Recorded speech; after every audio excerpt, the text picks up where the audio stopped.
बंगाल और देश के कुछ अन्य राज्यों में हिंदू विरोधी हिंसा को देखकर लोगों को लंबे समय के बाद बजरंग दल की याद आई है। जो लोग 20-25 साल से कम उम्र के हैं, उन्हें संभवतः पता भी नहीं होगा कि देश में बजरंग दल नाम का एक दमदार संगठन हुआ करता था। समाज के लोगों द्वारा समाज के लिए बजरंग दल के कार्यकर्ता सामाजिक मुद्दों को लेकर जागरूक होते थे। आवश्यकता पड़ने पर लाठी उठाना और उसे चलाना भी जानते थे। बल का प्रयोग वहीं जहां बहुत आवश्यक हो। ये वो दौर था जब भारत के अधिकांश राज्यों में हिंदू विरोधी सरकारें हुआ करती थीं। मुस्लिम तुष्टीकरण ही उनका एकमात्र एजेंडा होता था। लगता था कि मानो हिंदू दूसरे दर्जे के नागरिक हैं। सरकार और पुलिस से न्याय की उम्मीद करना किसी सपने की तरह था। ऐसे अंधकार भरे समय में बजरंग दल आशा की एक किरण की तरह सामने आया। इनका नारा था सेवा, सुरक्षा और संस्कृति, और काम करने का तरीका बिल्कुल हनुमान जी की सेना वाला। ये धर्म के रक्षक थे जिन्होंने राम मंदिर के लिए मुलायम सिंह यादव की पुलिस की गोलियां अपनी छाती पर खाईं। छोटे छोटे शहरों में जब बात बात पर तलवारें और चाकू लहराए जाते थे और पुलिस का कहीं अता पता नहीं होता था, तब हिंदुओं के मकानों, उनकी दुकानों, संपत्ति और स्त्रियों की रक्षा के लिए बजरंग दल के लोग ही खड़े होते थे। जब जिहादियों द्वारा हिंदू लड़कियों को बहलाने, फुसलाने और उनके शारीरिक शोषण का खेल शुरू हुआ, तो यही लोग दीवार बनकर सामने खड़े हो गए। उत्तर प्रदेश के छोटे बड़े शहरों में महिलाओं की एक पूरी पीढ़ी आपको मिल जाएगी जिन्होंने बजरंग दल के भरोसे ही स्कूल से लेकर बीए, एमए तक की पढ़ाई पूरी कर ली। माता पिता निश्चिंत होते थे कि बेटी शाम को सुरक्षित घर लौट आएगी। बजरंग दल दहेज के बिना शादी के लिए अभियान चलाता था। इसके संगठन में समाज के सभी वर्गों के लोग होते थे। न ऊंच नीच की भावना, न अमीर गरीब का भेद। बजरंग दल की सेवाओं का असर ये हुआ कि वो इस्लामी और ईसाई कट्टरपंथियों की नजरों में चढ़ गया। इसके बाद शुरू हुआ बजरंग दल को बदनाम करने का खेल, सिर्फ भारत में ही नहीं बल्कि पूरे विश्व में।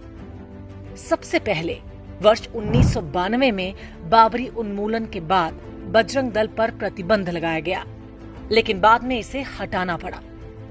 साल 1998 में ईसाई नियंत्रण वाली अंतर्राष्ट्रीय संस्था ह्यूमन राइट्स वॉच ने बजरंग दल पर चर्च हमले का आरोप लगाया, लेकिन उसके पास कोई सबूत नहीं था। फिर 2002 के गुजरात दंगों में बजरंग दल को लपेटने की पूरी कोशिश की गई।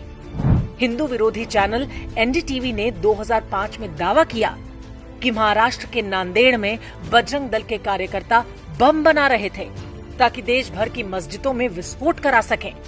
जांच में पता चला कि चैनल ने जानबूझकर नकली कहानी गढ़ी थी।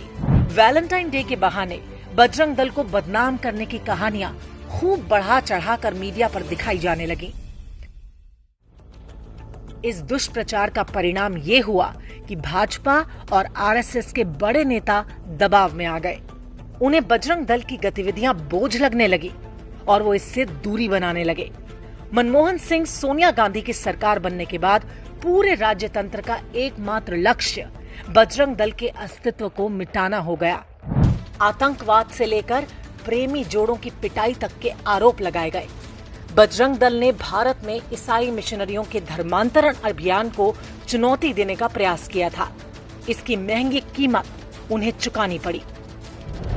बजरंग दल के इस कठिन समय में किसी ने भी उनका साथ नहीं दिया।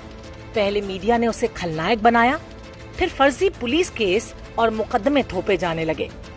धीरे धीरे बजरंग दल उन संगठनों को भी बोझ लगने लगा जिन्होंने कभी बजरंग दल की मेहनत पर ही सत्ता का स्वाद चखा था। एक संगठन के तौर पर बजरंग दल आज भी है, लेकिन इसके वो तेवर नहीं रहे जो कभी हुआ करते थे। बजरंग दल हिंदू समाज की प्रतिरोधक शक्ति का प्रतीक था। ये प्रतिरोधक शक्ति नहीं रहेगी तो तरह तरह के विषाणुओं का भय बना रहेगा। ये सच है कि सुरक्षा सरकार और पुलिस का काम है, लेकिन जहां एक पूरे तबके को काफिरों को घेरने, दौड़ाने और मारने की ट्रेनिंग बचपन से ही दी जा रही हो, वहां पर पुलिस थाने के भरोसे बैठने पर वही होता है जो बंगाल और केरल में हो रहा है। यही वजह है कि आज एक बार फिर से लोगों को बजरंग दल और उसकी सेवाओं की याद आ रही है। याद आ रहा है कि कैसे कुछ राष्ट्रभक्त युवाओं ने मुलायम सिंह यादव के अंधेरे युग में हिंदू स्वाभिमान की रक्षा की थी। आज बंगाल में भी बजरंग दल के योद्धा होते तो ममता बनर्जी के गुंडों की हिम्मत नहीं होती कि वो हिंदुओं की तरफ आंख भी उठाकर देखते।